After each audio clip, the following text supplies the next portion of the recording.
Hi, ಎಲ್ರಿಗೂ ನಮಸ್ಕಾರ.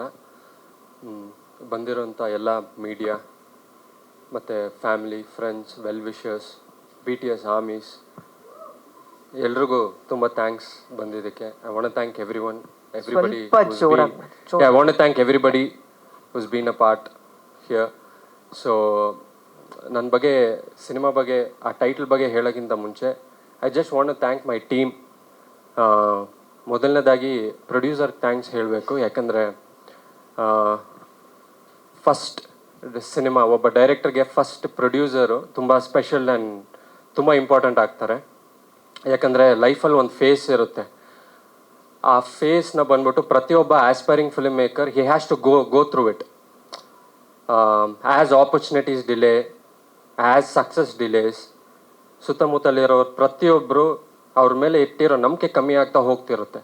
ಅಂಥದ್ರಲ್ಲಿ ಅಂಥ ಸ್ಟೇಜ್ ಆಫ್ ಲೈಫಲ್ಲಿ ಗುರುತು ಪರಿಚಯ ಇಲ್ದಿರೋರು ಯಾರೋ ಒಬ್ರು ಬಂದು ಸಿನಿಮಾ ಮಾಡೋಣ ಅಂತ ಮುಂದೆ ಬರ್ತಾರೆ. So that's something really great. So I want to thank him for it.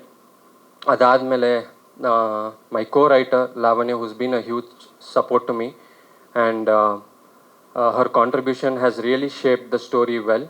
So thank you so much for it.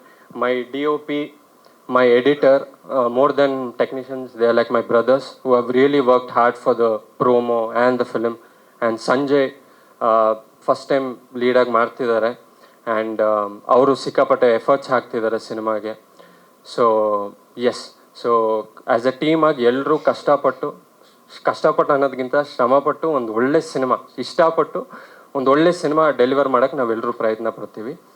And S, ನನ್ನ ಹೆಸರು ಕೆವಿನ್.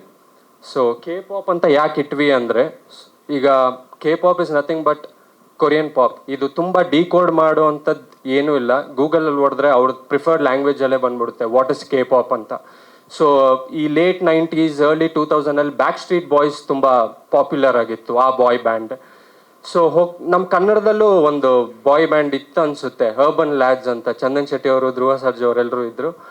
ಸೊ ಈಗ before lockdown, like 2-3 years back or an after lockdown, ಈ K-pop ಅನ್ನೋದು ಸಿಕ್ಕಾಪಟ್ಟೆ viral ಆಯಿತು.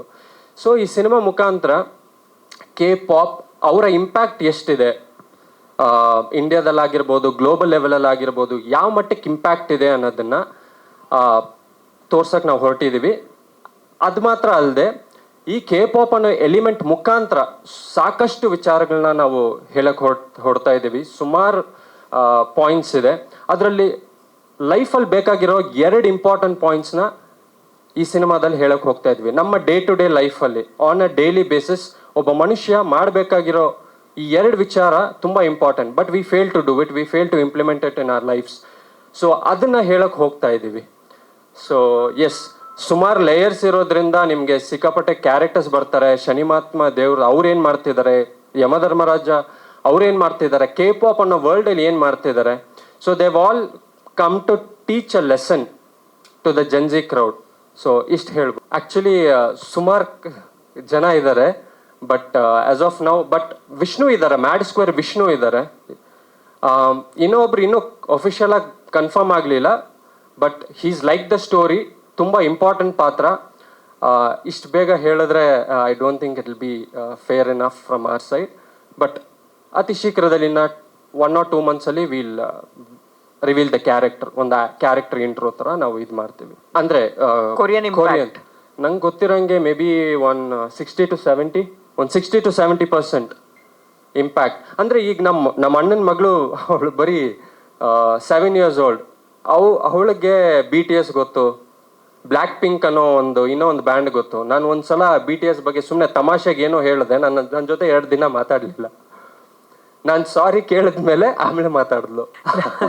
Okay, ಹೌದು sir. ಅದು actually ಬ್ರೀಫಾಗಿ ಹೇಳಬೇಕಂದ್ರೆ ಒಂದು ಡ್ರೀಮ್ ವರ್ಲ್ಡ್ನ ನಡೆಯುವಂಥ ಒಂದು ಕತೆ. ಆ್ಯಕ್ಚುಲಿ ನಮಗೆ ಒಂದು 70 to 80% first half almost dream ವರ್ಲ್ಡಲ್ಲೇ ನಡೆಯುತ್ತೆ. ಅದರಲ್ಲಿ ಆ 60 days ಟಾಸ್ಕ್ ತುಂಬ ಇಂಪಾರ್ಟೆಂಟ್ ಆಗುತ್ತೆ. ಅದನ್ನು ಇನ್ ಡೀಟೇಲಾಗಿ ಈಗ ಹೇಳೋಕ್ಕಾಗಲ್ಲ, ಬಟ್ ಸಿನಿಮಾ ನೋಡಿದಾಗ ಆ 60 days ಯಾಕೆ ಅಷ್ಟು ಇಂಪಾರ್ಟೆಂಟ್, ಈ K-pop ಕಲ್ಚರ್ ಆ 60 days ಏನು ಹೇಳಕ್ಕೆ ಹೋಗ್ತಾ ಇದ್ದೀವಿ, ಜೊತೆಗೆ it has a strong message. ನೀವು ಒಂದು ಶಾರ್ಟಲ್ಲಿ ನೀವು ಅಬ್ಸರ್ವ್ ಮಾಡಿರ್ಬೋದು, ಇವ್ರ ಕಾಟ ತಡೆಯೋಕ್ಕಾಗ್ತಲ್ಲ, ಸೂಸೈಡ್ ಮಾಡ್ಕೊಬಿಡೋಣ ಅಂತ ಒಂದಿದೆ. So that suicide is like a keyword for the film. So ಆ 60 days task is something related to that. Actually ನನ್ನ ಪ್ರೊಡ್ಯೂಸರ್ಗೆ 1.5 year, yes sir, I understood. ಅದೇ sir, as I said, everybody things are like sir. ಈಗ KGF ಸಿನಿಮಾದಲ್ಲಿ KGF 1 ಬಂದಾಗ, if you are bad I am your dad ಅಂತ ಒಂದು dialogue ಇದೆ. ಪ್ಯಾರಲಲ್ಲಿ ಧನುಷ್ ಸಿನಿಮಾನೂ ಒಂದು ಬಂದಿತ್ತು. ಸೊ ಅದರಲ್ಲೂ if you are bad I am your dad ಅಂತ ಬಂತು. So it's purely coincidence. ಮತ್ತು ಪ್ರೊಡ್ಯೂಸರ್ ನಾನು 1.5 year ಬ್ಯಾಕೆ ಕತೆ ಹೇಳಿದ್ದೆ. March 12th ನಾನು ಯಮಧರ್ಮರಾಜ ಪೋರ್ಷನ್ ಎಲ್ಲ ಶೂಟ್ ಮಾಡಿದೆ. ಅದಾದಮೇಲೆ ಗೊತ್ತಾಯಿತು ಒಂದು ಸ್ವಲ್ಪ ಎಲಿಮೆಂಟ್ಸ್ ಸಿಮಿಲರ್ ಆಗಿದೆ ಅಂತ. ಬಟ್ ಯಮಧರ್ಮರಾಜ ಆಗಿರ್ಬೋದು, ಇದೆಲ್ಲ ಇಟ್ಸ್ ಲೈಕ್ ಯೂನಿವರ್ಸಲ್. ಸೊ ಅದರಿಂದ ಬಟ್ ಕತೆ 100% ಹೊಸದಾಗಿರುತ್ತೆ. Workshops, screenwriting workshops, filmmaking workshops. So ಜೊತೆಗೆ ನನ್ನ ಸರ್ಕಲಲ್ಲಿ ಒಂದಷ್ಟು ಜನ ಸಿನಿಮಾ ಮಾಡ್ತಿದ್ರೆ, I use to go and be on the sets with them to understand the process. So ಒಂದಷ್ಟು ವರ್ಷ travel, nearly 12-13 years of travel. ಅದಾದಮೇಲೆ ಒಂದಷ್ಟು ಶಾರ್ಟ್ ಫಿಲ್ಮ್ಸ್ ಮಾಡಿ, ಒಂದು ಶಾರ್ಟ್ ಫಿಲ್ಮ್ ಮುಖಾಂತರ ಪ್ರೊಡ್ಯೂಸರ್ಗೆ ಇಷ್ಟ ಆಗಿ he said okay fine, let's do a cons. ಏನು sir? Short film Jack the Devil ಅಂತ ಒಂದು ಮಾಡಿದ್ದೀನಿ sir. So Jack the Devil ಮತ್ತು ಕುಬೇರ ಅಂತ ಒಂದು ಮಾಡಿದ್ದೆ. ಹೇಳೋದಾ? ಕುಬೇರ ಅಂತ ಒಂದು ಮಾಡಿದ್ದೆ. It's just a producer pitch trailer. ಒಬ್ಬರು ಪ್ರೊಡ್ಯೂಸರ್ಗೆ ಹೇಳಿದ್ದೆ, ಅವ್ರಿಗೆ ಇಷ್ಟ ಆಯಿತು. ಅದಾದಮೇಲೆ ಮಾಡೋಣ ಅಂತ ಹೇಳಿದ್ರು. ಬಟ್ ಒಂದು ಬೇರೆ ಪೋಸ್ಟರ್ ಬಂತು ಯಾವುದೋ ದೊಡ್ಡ ಸ್ಟಾರ್ ಜೊತೆ. ಆಮೇಲೆ ಗೊತ್ತಾಯ್ತು ಒಂದು ಸ್ವಲ್ಪ ಅಡ್ಯಾಪ್ಟ್ ಆಗಿದೆ ಅಂತ.